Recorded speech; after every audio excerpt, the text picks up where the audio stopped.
আসসালামু আলাইকুম। ম্যাচ শুরুর আগে যে ভয় ছিল সে ভয়কে উড়িয়ে বাংলাদেশ দল নেদারল্যান্ডসকে 25 রানে হারালো এবং এই জয়ের গুরুত্ব যে কতটুকু সেটা আমরা সকলেই জানি। আজকের ম্যাচ যদি বাংলাদেশ কোনোভাবে হারতো, সুপার 8-এ ওঠা কিন্তু অনিশ্চিত হয়ে যেত। সেই জায়গায় নেদারল্যান্ডসকে 25 রানে উড়িয়ে বাংলাদেশ দলের সুপার 8 কিন্তু প্রায় নিশ্চিত হয়ে গেছে।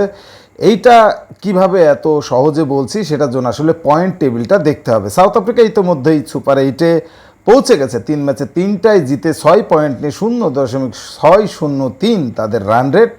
দ্বিতীয় অবস্থানে আছে বাংলাদেশ, যারা 3 ম্যাচে 2টাতে জিতেছে এবং একটায় হেরেছে, 0.4 নেট রান রেট 0.478। বাংলাদেশের পরে অবস্থান করছেন নেদারল্যান্ডস, তারাও একই সংখ্যক ম্যাচ খেলেছে, 3 ম্যাচে একটাই জিতেছে এবং 2টাতে হেরেছে। 2 পয়েন্ট নিয়ে তাদের নেট রান রেট -0.408।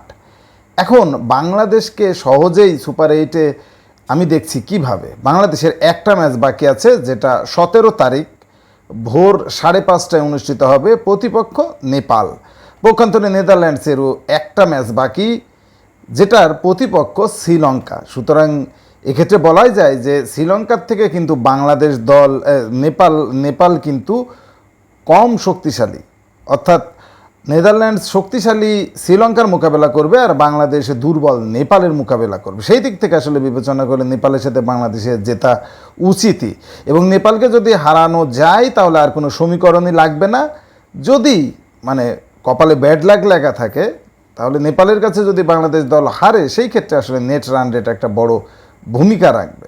তবে দুইটা ব্যাপার, নেপালকে বাংলাদেশ হারাতে পারলে একবারেই চলে গেল, আর ওইদিকে যদি নেদারল্যান্ডস হারে শ্রীলঙ্কা যেতে তাহলেও আর কোনো নেট রান রেটের সমীকরণ দরকার নেই। এই সব মিলিয়ে আসলে বলাই যায় যে বাংলাদেশ দল খুবই গুরুত্বপূর্ণ ম্যাচটা জিতেছে এবং সুপার 8-এ আসলে এক পা দিয়েই ফেলেছে। প্রথমে ব্যাট করতে নামে বাংলাদেশ, শুরুতে আসলে যেটা হচ্ছে সেইটা ঘটেই যাচ্ছে।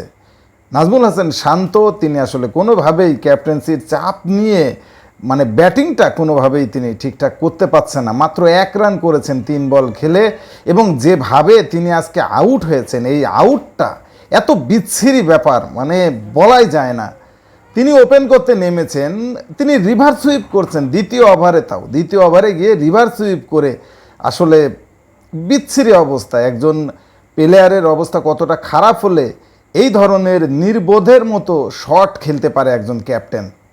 এরপর লিটন, ব্যাড লাক, দুর্দান্ত এক ক্যাচে তিনি আউট হয়েছেন, 1 রান করেছেন মাত্র। প্রথমের দিকে আসলে 25 রানের ভেতরে যখন 2 উইকেট পড়ে গিয়েছিল, আবার সেই পুরাতন বাংলাদেশকে অনেকেই দেখছিলেন, কারণ সাকিব ছিলেন না ফর্মে, কিন্তু দুর্দান্ত এক কামব্যাক করেছেন সাকিব আল হাসান।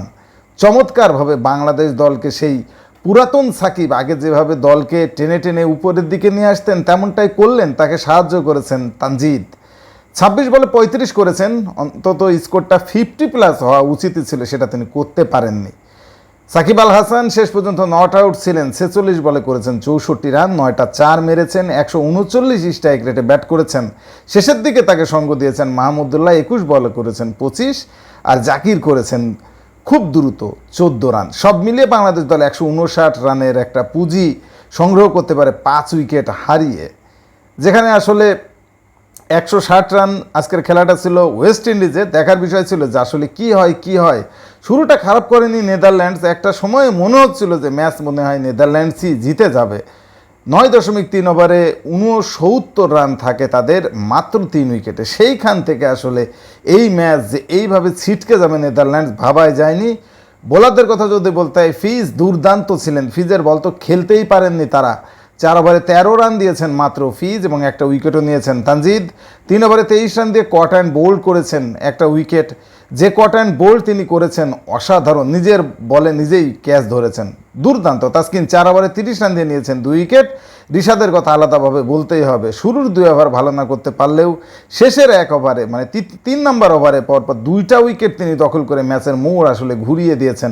রিশাদ 4 ওভারে 31 রান দিয়ে নিয়েছেন 3 উইকেট। সাকিব আজ কোনো উইকেট পাননি, 4 ওভারে দিয়েছেন 29।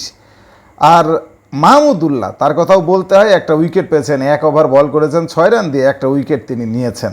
সব মিলিয়ে দুর্দান্ত এক বাংলাদেশ এবং বাংলাদেশের ক্রিকেটের জন্য দুর্দান্ত একটা দিন আজকে গেল। আসলে আমরা এখন সুপার 8-এর স্বপ্নটা অন্ততপক্ষে দেখতেই পারি। এত বছর ধরে বাংলাদেশ দল টি-20 বিশ্বকাপ খেলছে। টি-20 বিশ্বকাপে আসলে দ্বিতীয় রাউন্ডে বাংলাদেশ দল কখনো অতিক্রম করতে পারেনি। সুবর্ণ সুযোগ পেয়ে গেছে বাংলাদেশ, এবং সবথেকে বড় ব্যাপার, আমাদের best batsman, best allrounder Shakib Al Hasan তিনি ফর্মে ফিরেছেন। সুতরাং এই বাংলাদেশ আর আগের বাংলাদেশ এখন কিন্তু আকাশ পাতাল পার্থক্য। নেপালকে উড়িয়ে দিতে পারলেই আসলে সুপার 8টা আমরা নিশ্চিত করতে পারবো 17 তারিখ। কি মনে হয় কমেন্টসে জানান। স্পোর্টসের সর্বশেষ আপডেট জানতে স্পোর্টস ফিভার চ্যানেলটি এক্ষুনি সাবস্ক্রাইব করে বেল আইকন বাজিয়ে দিন। ধন্যবাদ।